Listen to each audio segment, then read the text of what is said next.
Okay, one thing I learned from the Scouts, I was never in the Scouts, by the way, but what you can take home from the Scouts, and that is be prepared. So if you're going to go on winter hikes where there's snow on the ground like this, and it's sub-zero temperatures, you have to be prepared. So you've got to be wearing the right shoes, the right boots or whatever, waterproof pants, multiple layers in the jackets, things like this waterproof outer jacket, thermals, all this kind of stuff.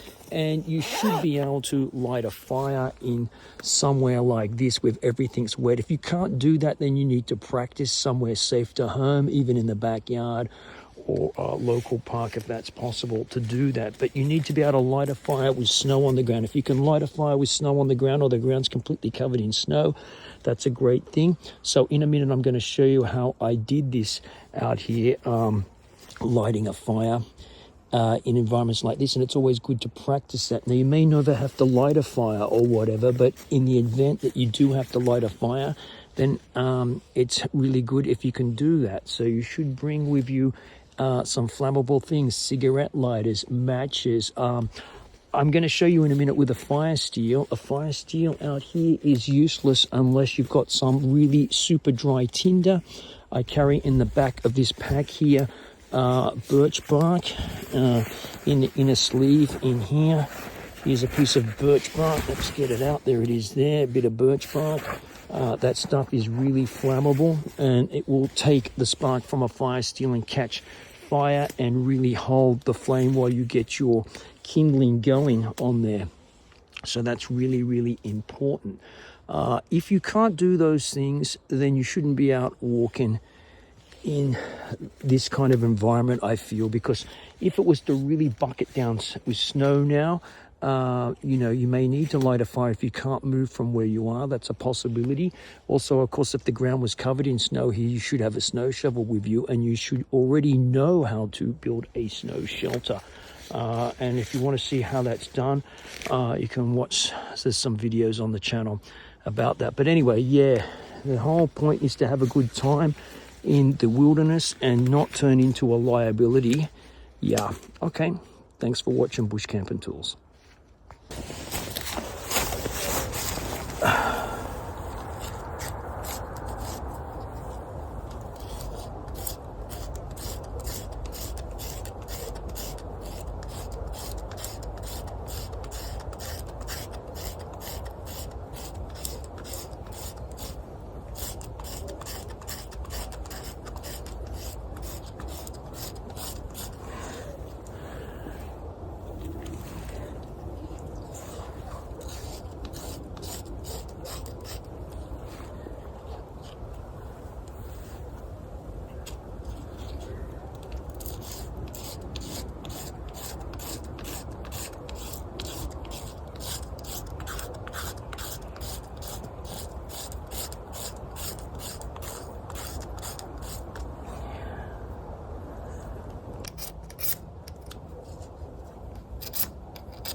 All right, the idea is to get it going as quickly as possible because we are out here.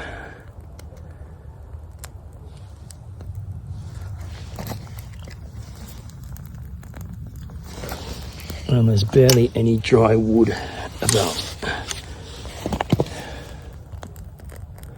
There you go.